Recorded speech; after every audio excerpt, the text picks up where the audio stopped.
प्रिय साथियों नमस्कार। मैं संजू कुमारी सरोज आप सभी का UGC net 2025 paper 1 MCQ part 8 research aptitude bilingual Hindi and English methodology का सेशन साझा करेंगे। सेशन पर नए हैं तो kindly support, like, comment, share करें जिससे एक दूसरे का हौसला अफजाई हो सके।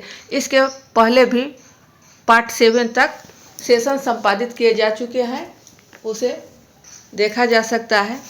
तो ज़्यादा देर न करते हुए हम सब प्रश्न की ओर चले। प्रश्न हमारा है 31 नंबर पर। यह परिकल्पना की विद्यालय में कुर्सियों व मेजों की संख्याएं अपने विद्यार्थियों की शैक्षिक उपलब्धि को धनात्मक रूप से प्रभावित करती है स्वीकृत नहीं है क्योंकि ए यह यथार्थपूर्वक कहा नहीं गया है, बी यह परीक्षण योग्य नहीं है, सी यह वैज्ञानिक ढंग से विकसित नहीं है, डी यह स्वतंत्र और परतंत्र चरों के बीच किसी तर्कसंगत संबंध पर आधारित नहीं है। इंग्लिश है the hypothesis that the number of tables and chairs in the school influences positively the academic achievement of its students is not acceptable because a it is not precisely stated, b it is not testable, c it is not scientifically developed, d it is not based on any rational relationship between dependent and independent variables।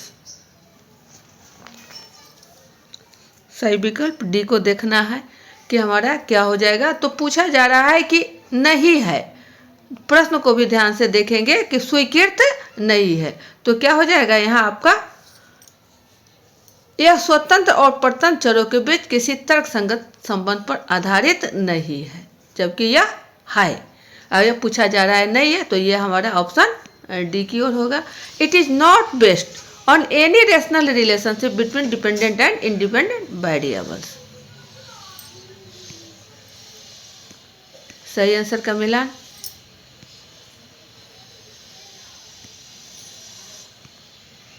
बत्तीस की ओर है। निम्नलिखित में से कौन सा विकल्प परिकल्पना निर्माण के लिए आवश्यक शर्तों के संबंध में सबसे सही है। ए शोधकर्ता के पृष्ठभूमि ज्ञान की समृद्धता, बी शोधकर्ता की सृजनात्मक कल्पना, सी विशेषज्ञ मार्गदर्शन के साथ दृश्यता और परामर्श के साथ, सी डी उपरोक्त सभी।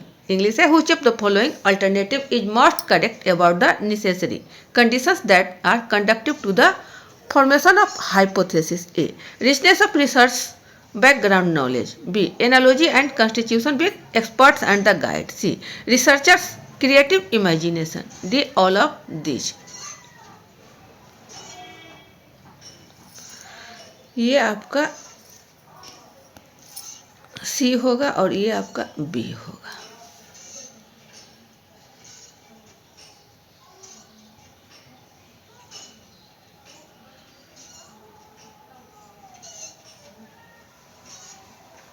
प्रश्न को भी ध्यानपूर्वक देखेंगे कि पूछा जाए परिकल्पना निर्माण के लिए आवश्यक शर्त सबसे सही है। चलिए इसमें हमारा सही विकल्प क्या हो जाएगा। तो शोधकर्ता के पृष्ठभूमि से कोई मतलब नहीं है, विशेषज्ञ के मार्गदर्शन, दृश्यता और परामर्श की जरूरत नहीं है। उपरोक्त सभी क्या हो जाएगा शोधकर्ता की सृजनात्मक कल्पना, जो हम इमेजिन करेंगे वही हमारा सही होगा। रिसर्चर्स क्रिएटिव इमेजिनेशन, ऑप्शन हमारा यहाँ बी होगा, ऊपर नीचे लिखा गया है। चलिए सही आंसर का मिलान देख लिया जाए। ये रहा आपका यहाँ बी और ये सी, ठीक है। रिसर्चर्स क्रिएटिव इमेजिनेशन, इसके अकॉर्डिंगली इंग्लिश जो है वो आपका सी सही है और ये यहाँ बी सही है।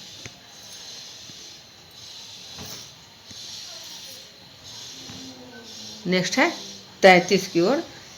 निम्नलिखित में से कौन सा अन्य तीनों से अलग है। ए नल परिकल्पना, बी घोषणा परिकल्पना, सी सांख्यिकीय परिकल्पना, डी परीक्षण परिकल्पना। इंग्लिश है which of the following is different from the other three.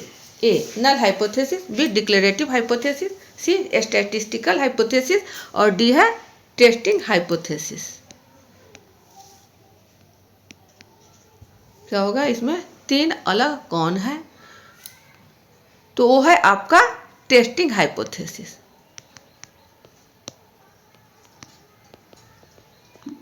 Option D की ओर है।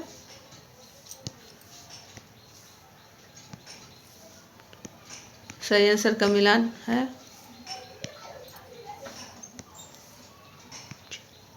34 को निम्नलिखित में से कौन सा प्रकार शोध परिकल्पना का नहीं होता? ए घोषणात्मक प्रकार, बी समस्या प्रकार, सी प्रश्नवाचक प्रकार, डी नल प्रकार। इंग्लिश है which of the following forms of a research hypothesis can not be? A declarative form, B problem form, C question form, D null form. प्रश्न को भी देखेंगे, पूछा जा रहा है परिकल्पना का नहीं होता, नहीं के संदर्भ में, है के संदर्भ में नहीं, तो ये है हमारा प्रॉब्लम फॉर्म।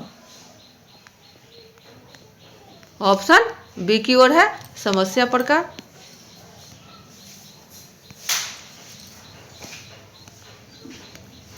सही आंसर का मिलान है। चलिए 35 की ओर। निम्नलिखित में से कौन स्वीकृत परिकल्पना की कसौटी के संदर्भ में अप्रासंगिक है? ए परिकल्पना को स्पष्ट व यथार्थ रूप से प्रस्तुत किया जाना चाहिए। बी है परिकल्पना को चरों के बीच आकांक्षित संबंधों को बताना चाहिए। सी परिकल्पना ऐसी होनी चाहिए कि इसे प्रमाणित किया जा सके। डी परिकल्पना परीक्षण योग्य होनी चाहिए। इंग्लिश है which of the following is irrelevant in the context of the criterion of acceptable hypothesis? A hypothesis should be clearly and precisely stated. B a hypothesis should state the expected relationship between the variables. C a hypothesis should be such as it can be proved. D a hypothesis should be testable.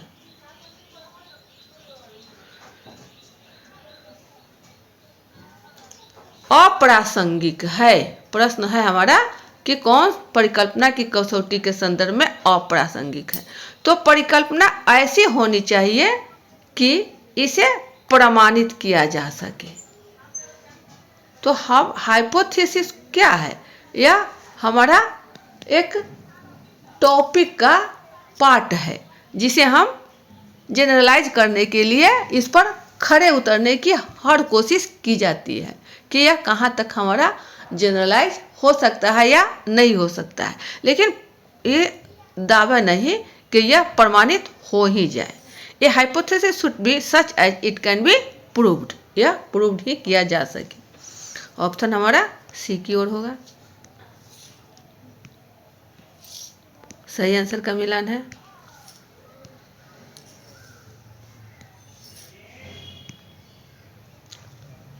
छत्तीस की ओर है। एक अच्छी अथवा पर्याप्त परिकल्पना होनी चाहिए।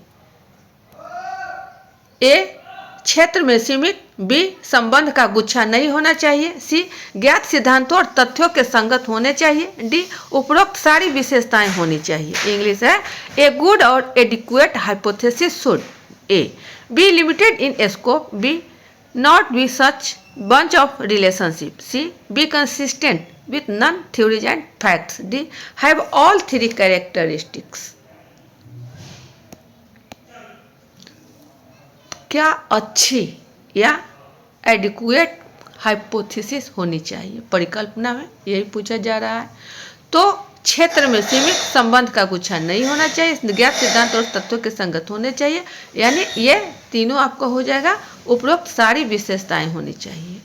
Have all three characteristics, option D की ओर। सही आंसर का मिलान है।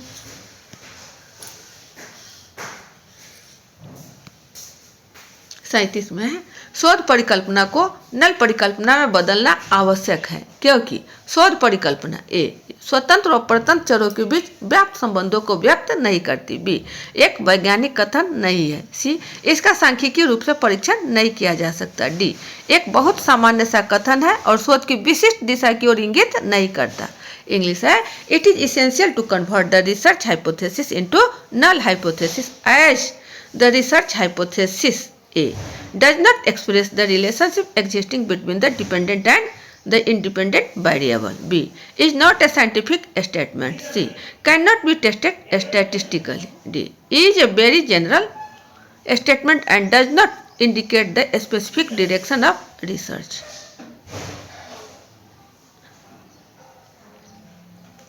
क्या होगा सही इसमें?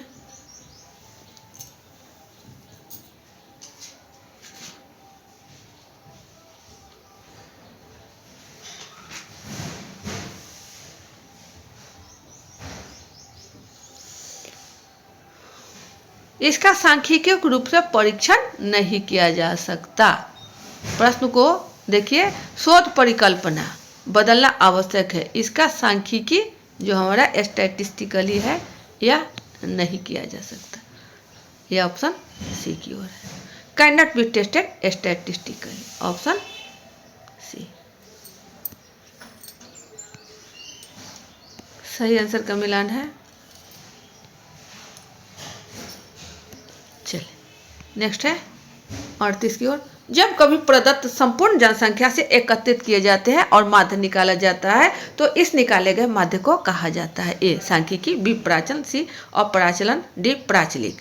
इंग्लिश है wherever data the collected from the entire population and mean computed, this computed mean is called A statistics, B parameter, C non parameter, D parametric. जब होल पॉपुलेशन से हमारा निकाला जाता है तो इस निकाले गए मीन को क्या कहा जाता है? तो ये हमारा हो जाएगा अपराचलिक।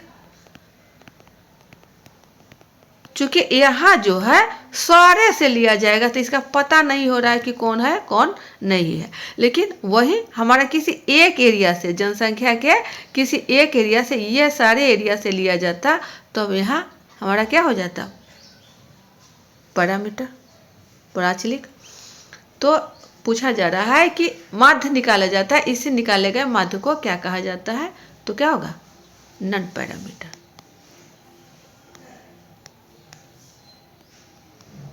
ऑप्शन सी की ओर।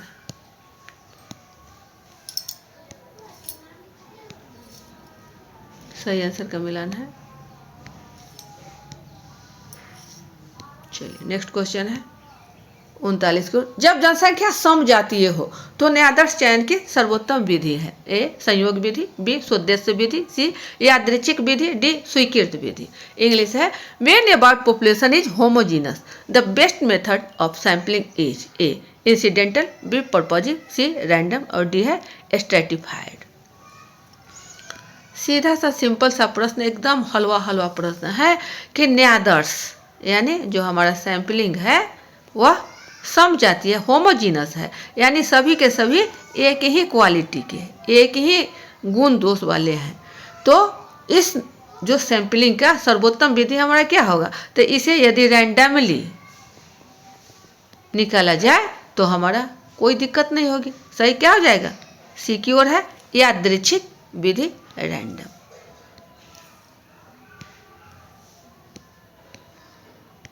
सही आंसर का मिलान है। नेक्स्ट है 40 की ओर। जब जनसंख्या विषम जातीय है तब प्रतिनिधि न्यायाधीश का चयन किया जा सकता है? ए यादृच्छिक न्यायाधीश विधि, बी समूहन न्यायाधीश विधि, सी स्तरीकृत न्यायाधीश विधि, डी कोटा न्यायाधीश विधि। इंग्लिश है if the population is heterogeneous then a representative sample may be selected through A random sampling, B cluster sampling method, C stratified sampling method, D quota sampling method. क्या होगा सही इसमें?